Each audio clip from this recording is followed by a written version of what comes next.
বন্ধুরা, চারপাশের এই কোলাহলের পৃথিবীতে আজ আমি তোমাকে একটা প্রশ্ন করতে চাই। তুমি শেষ কবে চুপ করে বসেছিলে, ফোন ছাড়া, কোনো নোটিফিকেশন ছাড়া, কারো সাথে কথা না বলে?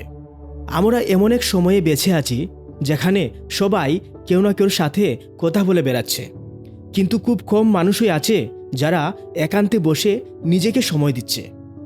আর আশ্চর্যের ব্যাপার জানো, পৃথিবীর সবচেয়ে শক্তিশালী মানুষগুলো সবচেয়ে বেশি কথা বলা মানুষ ছিল না, তারা ছিল নীরব কর্মবীর। আজকের এই ভিডিওতে আমি তোমাকে বলবো কেন নীরবতা তোমাকে দুর্বল করে না, বরং ভেতর থেকে শক্তিশালী করে তোলে। তাই এই ভিডিওটা দেখে আবার কোলাহলের ভিড়ে হারিয়ে যাবে না। এই ভিডিওটা দেখে নিজের ভেতরের একান্ত শক্তিকে খুঁজে পাবে। তুমি যদি মনে করো সবসময় কথা বললেই নিজেকে প্রমাণ করা যায়, তাহলে এই প্রথম পয়েন্টটা মন দিয়ে শোনো। নীরবতা তোমাকে প্রথম যেটা দেয় সেটা হলো নিজের সাথে পরিচয়। যখন তুমি চুপ থাকো তখন তুমি অন্যদের কথা কম শুনো আর নিজের মনের ভেতরের কথা বেশি শুনো।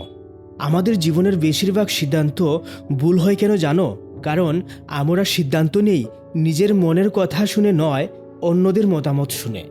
নীরবতা তোমাকে প্রশ্ন করতে শেখায়, আমি যেটা চাইছি সেটা কি সত্যিই আমি চাইছি, নাকি সবাই চাই বলেই চাইছি? এই প্রশ্নটা যেদিন তুমি নিজেকে করতে শিখবে, সেদিন থেকেই তুমি ভিড়ের মানুষ থেকে আলাদা হয়ে যাবে। কিন্তু নীরবতার আরেকটা দিক আছে যেটা সবাই বোঝে না। মনে আছে, আমি আগের ভিডিওতে বলেছিলাম, সিংহ শিকারের আগে গর্জন করে না, সে চুপচাপ ফোকাস করে। যারা সবসময় নিজের প্ল্যান বলে বেড়ায় তারা আসলে নিজের উপরেই সন্দেহ করে, আর যারা চুপচাপ কাজ করে তারা জানে কাজের ফলাফল ওই কথা বলবে। নীরবতা তোমাকে শেখায় নিজেকে প্রমাণ করার দরকার নেই, নিজেকে তৈরি করার দরকার আছে। যখন তুমি কম কথা বলো, মানুষ তোমার কথা বেশি গুরুত্ব দিয়ে শুনে।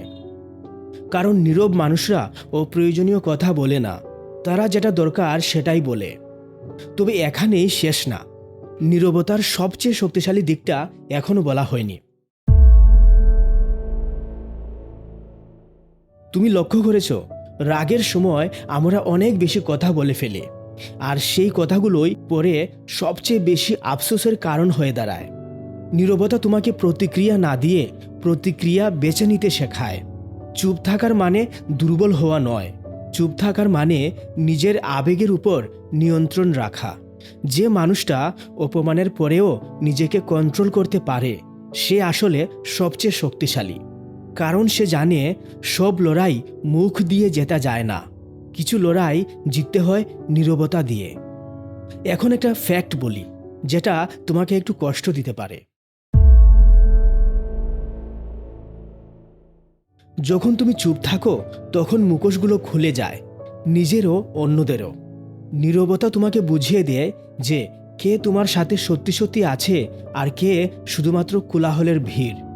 কেউ কেউ তোমার নীরবতা সহ্য করতে পারবে না, তারা বলবে তুই বদলে গেছিস, কিন্তু আসলে তুমি বদলাওনি, তুমি শুধু প্রয়োজনের অতিরিক্ত কথা বলা বন্ধ করে দিয়েছ। নীরব মানুষ একা থাকে অনেক সময়, কিন্তু সে লুপ্ত হয়ে যায় না, সে নিজেকে খুঁজে পায়। তাহলে প্রশ্ন আসে, আমরা কি সবসময় চুপ থাকব? না, নীরবতা মানে কোনো পালিয়ে যাওয়া নয়, এটা একটা কৌশল, সত্যের সাথে থাকার, নিজের সাথে থাকার। শক্তিশালী মানুষ জানে সব জায়গায় কথা বলতে নেই, সব মানুষকেও সব কথা বলতে নেই। কখন কথা বলবে আর কখন নীরব থাকবে, এই বোধটাই তোমাকে আলাদা করে। যখন কথা বলবে তখন যেন সেটা সত্যের জন্য হয়, নিজেকে প্রমাণ করার জন্য নয়। আর যখন তুমি চুপ থাকবে তখন যেন সেটা ভয়ের জন্য না হয়, নিজের বুদ্ধির জন্য হয়। এই পৃথিবী তোমাকে বলবে এই অকারণ কোলাহলের মধ্যে নিজেকে সামিল করে নাও, আরও যত বেশি পারো কথা বলো, নিজেকে শো অফ করো। কিন্তু আমি বলবো, চুপচাপ নিজেকে গড়ে তোলো।